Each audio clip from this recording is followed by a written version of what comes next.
The first time my mother-in-law called another woman the daughter I always wanted, she said it with a smile. Everyone at the dinner table laughed, everyone except me. I was sitting beside my husband, Daniel, cutting a piece of roast chicken when his mother, Margaret, reached across the table and squeezed the hand of a young woman sitting opposite me. "Look at her," Margaret said proudly. "Grace is everything a wife should be." The knife in my hand stopped. Daniel looked uncomfortable. His father stared down at his plate. And Grace smiled. It was the kind of smile that looked innocent from a distance. Up close, it felt like a warning. I had been married to Daniel for 7 years. 7 years of birthdays, 7 Christmases, 7 anniversaries, 7 years of learning how to love a family that never quite decided whether I belonged in it. I had tolerated Margaret's comments about my cooking. I had ignored the little jokes about my career. I had forgiven her when she rearranged my kitchen while I was at work. I had even stayed quiet when she told relatives that Daniel could have done better. But that night was different, because Grace wasn't just some random woman my mother-in-law admired. I knew her. And more importantly, I knew exactly why she had come into our family. When I first met Daniel, I thought I had found the safest man in the world. He was 32, worked as a financial consultant, and had a quiet confidence that made people feel comfortable around him. He wasn't flashy. He didn't need attention. He listened when I spoke. He remembered small details. When I mentioned once that my father used to bring me lemon pie every Sunday, Daniel surprised me with one on our 3rd date. I remember looking at him across that tiny restaurant table and thinking, this is what home feels like. I was 28 when we married. Daniel was 33. We didn't have a huge wedding, just family, close friends, and a small garden ceremony. My father walked me down the aisle. My mother had passed away when I was 24, so I carried one of her old silver bracelets around my wrist. Daniel cried when he saw me. I cried too. For the first few years, everything was good. Not perfect, but good. We bought a modest house in a quiet neighborhood. I worked as a marketing manager for a regional company. Daniel's career grew quickly, and Margaret became increasingly involved in our marriage. At first, I tried to understand her. She had raised Daniel alone after his parents divorced when he was young. She had sacrificed for him. She reminded everyone of that fact, frequently. I gave up everything for my son, she would say. Sometimes it sounded like pride. Sometimes it sounded like a debt she expected Daniel to repay forever. I never wanted to compete with her. I told myself that if I respected her, eventually she would respect me. I was wrong. The first serious warning came 2 years into our marriage. Daniel and I had saved for months to renovate our kitchen. It wasn't luxurious, just new cabinets, better lighting, and a larger island. When Margaret visited, she walked through the room slowly. Then she said, "Well, I suppose it's nice." I laughed awkwardly. "Thank you." She looked at Daniel. "You know, your father and I had a beautiful kitchen once." Daniel smiled. "Mom, you've told me she never needed to spend money trying to impress people." I knew what she meant. But I said nothing. That became my pattern. Margaret would make a comment. I would swallow it. She would cross a boundary. I would move it. She would apologize. I would forgive her, until eventually there was almost no space left for me. Grace first appeared at Margaret's house on a Sunday afternoon. Margaret had invited Daniel and me for lunch. When we arrived, Grace was already there. She was beautiful. There was no denying it. Long brown hair, perfect makeup, elegant clothes, soft voice. The kind of woman who knew exactly how to appear effortless. Margaret practically glowed when she introduced us. "This is Grace." Grace stood immediately. "Oh, I've heard so much about you," I smiled. "Hopefully nothing too embarrassing." She laughed. "Only wonderful things." Daniel looked at her for a second longer than necessary, I noticed. It was subtle, barely a second. But wives notice things, especially wives who have been married for 7 years. I didn't think much of it, until Margaret began comparing us. Grace helped clear the dishes. I helped too. Grace complimented Margaret's cooking. Margaret beamed. Grace asked Daniel about his work. Margaret smiled, then Grace asked me, "So what do you do?" "Marketing." "Oh," there was a tiny pause. That's nice. Margaret interrupted. "She works very hard." Grace nodded. "I can tell." I smiled. "Thanks." Then Margaret said, "Grace actually studied interior design." I looked at her. "Oh, that's interesting. She has such an eye for beauty," Margaret continued. Grace blushed. "You're too kind." Margaret looked at me. "Some people just naturally understand how to make a home feel like a home." The room went silent for half a second. Daniel cleared his throat. "Mom, what?" "Nothing." I put down my fork. "It's okay." Margaret smiled. I wasn't criticizing anyone. Of course she wasn't. That was her favorite defense. She never criticized me directly. She simply praised other women in ways that made me feel smaller. After lunch, Grace followed me into the kitchen. I hope you don't mind your mother-in-law. I froze. She can be difficult sometimes. Grace smiled. She means well. I dried a plate. I'm sure she does. Grace leaned closer. You know, Margaret has been through a lot. I know. She just wants Daniel to be happy. I looked at her. And I don't? Grace's smile disappeared for a fraction of a second, then returned. That's not what I meant. I'm sure. She walked away. That was the first time I understood something.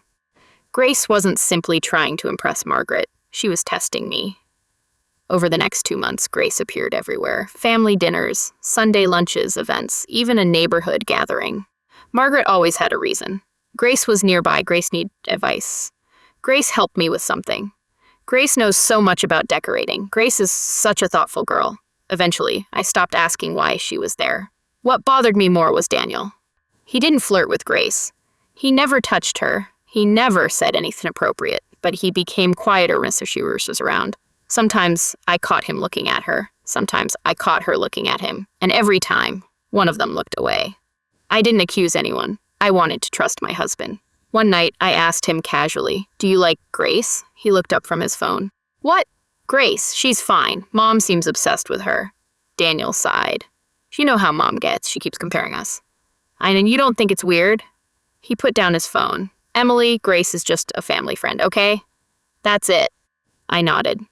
"Okay." He reached for my hand. "Don't let Mom get into your head." I smiled. "I won't." But after he went to sleep, I lay awake for hours. Not because I thought Daniel was cheating, not yet, because something about Grace felt familiar.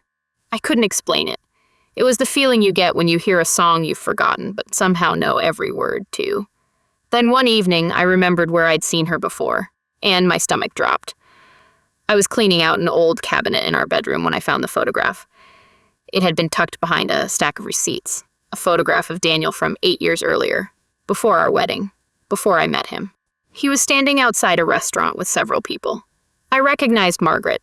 I recognized Daniel's father, and I recognized Grace. But Grace looked younger. She was standing beside Daniel. Her hand was resting on his arm. I stared at the picture. On the back was a handwritten date, March 18, 8 years ago. The year before Daniel and I met. I turned the photograph over again. There was another line written underneath the date. Some things never really end. I felt cold. Why would this be in our bedroom? Why had Daniel kept it? And why had Margaret never mentioned Grace before? I waited for Daniel to come home. When he walked through the door, I was sitting at the kitchen table. I placed the photograph in front of him. He stopped. His face changed, only slightly, but enough. "Where did you get this?" "Our bedroom." He picked it up. "Why do you have this?" "That's not what I asked." He looked at the picture. "It's old. I can see that. Emily, who is she?" He exhaled. "Grace. I know her name." He rubbed his forehead. "We knew each other years ago." "How well? Not well." I looked at him.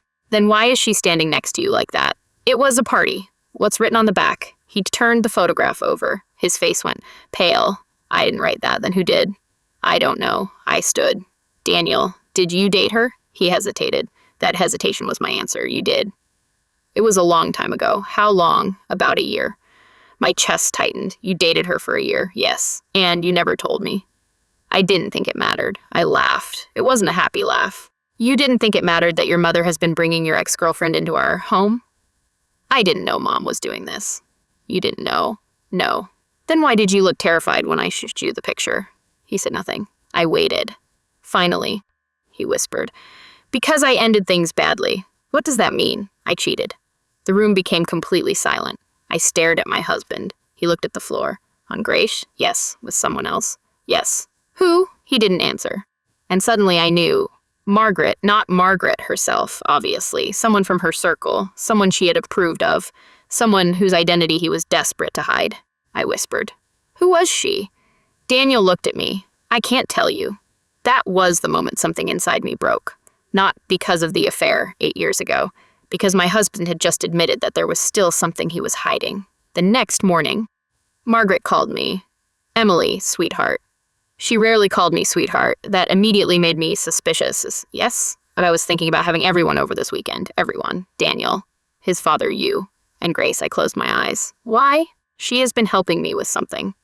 What? My house. I almost laughed. Your house? Yes, I think she's going to help me redesign the guest room. That's nice. It will be beautiful. I'm sure. There was a pause.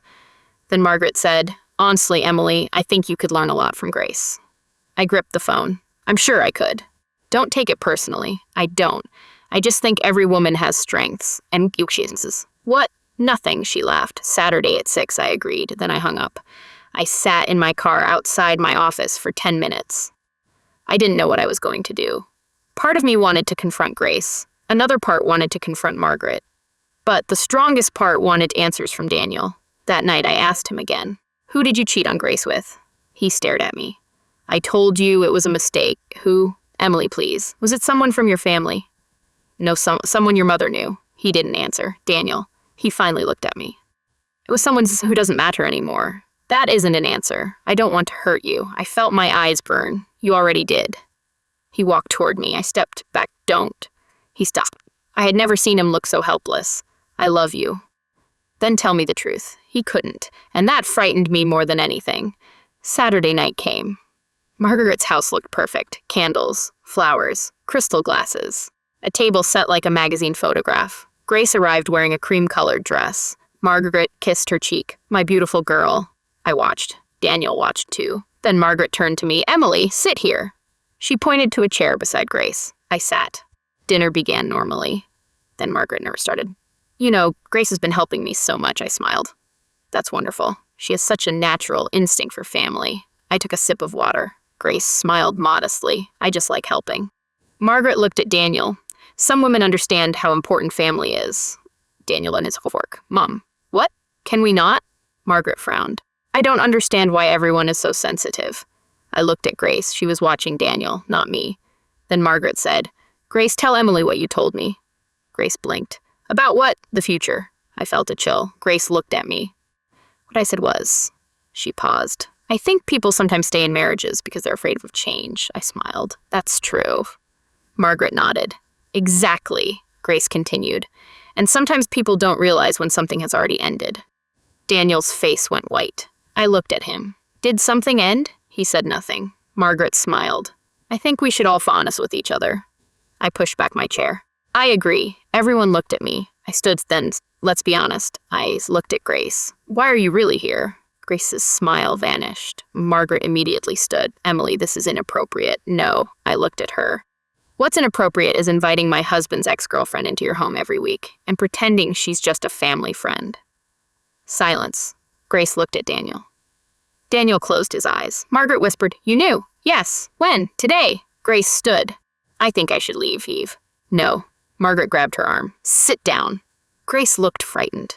That was the first time I realized something. Grace wasn't controlling this situation. Margaret was. And suddenly I understood. This wasn't about replacing me. It was about something bigger. Margaret turned toward me. You've always misunderstood me. Then explain. She stared at me. Grace and Daniel were supposed to marry. Daniel stood. Mom. Margaret ignored him. They were perfect together. I felt numb. Then why didn't they? Because Daniel made a mistake. I looked at my husband. Your affair. Margaret nodded. He ruined everything. Grace's eyes filled with tears. I loved him. Daniel whispered. Grace. She looked at him. You promised me. My heart pounded. Promised what? Grace looked away. Margaret answered. That he would come back. I turned to Daniel. Did you? No. Did you promise her? Not exactly. Grace laughed bitterly. Not exactly. She reached into her purse. Then she placed a small envelope on the table. I kept every message. Daniel froze. Margaret grabbed the envelope. Grace, don't. Why not? Because this will destroy everyone. Grace looked at me. I think she deserves to know.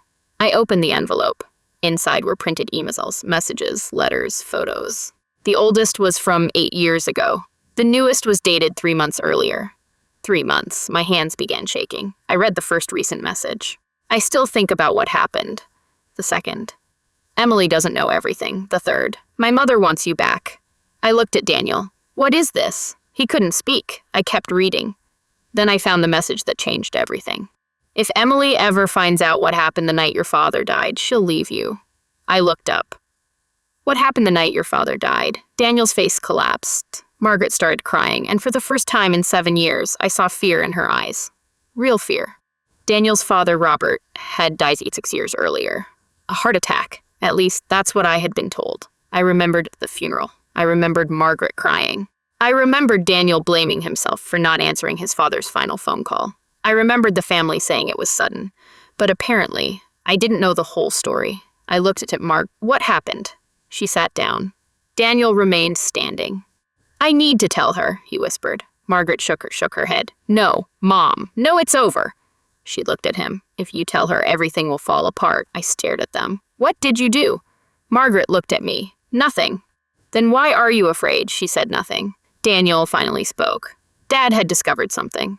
What? Financial fraud. I frowned. Whose? Margaret looked away. Mom's. I felt my stomach turn. Daniel continued. My mother had been moving money from Dad's business account. Margaret began crying. It wasn't for me. Then who? Daniel hesitated. Grace's father. I looked at Grace. She covered her mouth. What? Daniel nodded. My mother borrowed money from Dad to help Grace's father. Grace stared at Margaret. You told me my father borrowed it. Margaret said nothing. He didn't, Daniel whispered. He was trying to repay it. I looked at Margaret. Why? Because Grace's father had threatened to expose her. Expose what? Daniel answered. An affair. I froze. Margaret had been having an affair with Grace's father, my mother-in-law, Grace's father, Daniel. Grace. Suddenly, the entire family history looked different, but there was still something missing. Something much bigger. I turned to Grace. Why did you come back? She looked at me. I didn't. What? I didn't come back for Daniel. Everyone looked at her. She reached into her purse again. This time, she pulled out a folder. I came back because I discovered the truth about my father. Margaret began shaking. Grace opened the folder. My father didn't die from an accident. Daniel stared. What? He killed himself. Grace's voice broke. And before he died, he left a letter. She handed it to me. I didn't want to read it, but I did. The letter explained everything. Grace's father had discovered that Margaret had stolen money from Robert. He threatened to expose her. Margaret begged him not to. Then Robert discovered the missing money. He confronted Margaret. The night before his death, Robert told Daniel that he intended to report everything, but he never got the chance. Margaret had called him, they argued. Robert left the house angry. He suffered a heart attack later that night. The official cause was natural, but the letter suggested something else. Margaret had manipulated Robert for years, and Daniel had known more than he admitted. I looked at him. He nodded. I knew some of it. How much? Enough to be ashamed. Then why did you marry me? He looked at me. Because I loved you. I shook my head. Love without truth isn't enough. He started crying. I was afraid. Of what? Losing you. You were more afraid of losing me than you were of lying to me. He couldn't answer. I thought that was the end. I thought the biggest secret had finally been revealed. I was wrong, Grace suddenly said. There's one more thing. Everyone turned toward her. She looked at me. Emily, I didn't bring those messages because I wanted Daniel back. I know. I brought them because I wanted you to know something. What? She opened another document. A legal document. My name was on it. I stared. What is this? Your father. My heart stopped. My father. Grace nodded. Your father knew mine. I looked at Daniel. He looked shocked. I didn't know, Grace continued. Your father helped investigate the financial fraud years ago. I couldn't breathe. My father died before he could finish. Grace nodded, but he left evidence. She handed me a USB drive. I stared at it. What is on this? Everything. Margaret stood suddenly. Give that to me. I stepped back. No, Emily, you don't understand. I understand enough. She rushed toward me. Daniel stopped her. Mom, she screamed. You have no idea what you're doing. I looked at her. I think I finally do. I walked out of the house. Grace followed me. Daniel came after us. I turned around. Don't. He stopped. I looked at him for a long time. I need time. He nodded.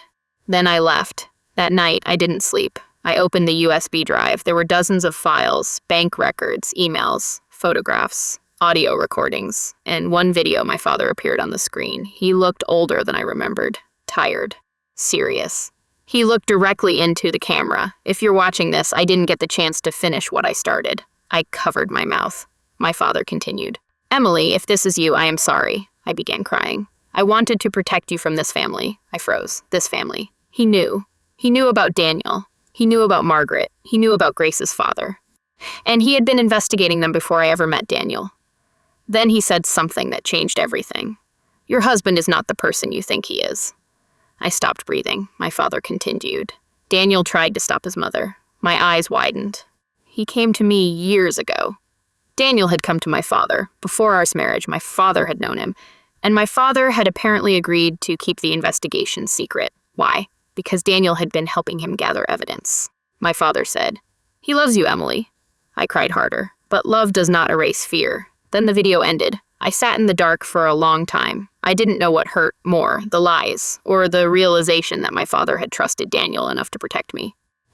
The next morning, Daniel came to the house. I almost didn't open the door, but I did. He looked exhausted. "I know you watched it." I nodded.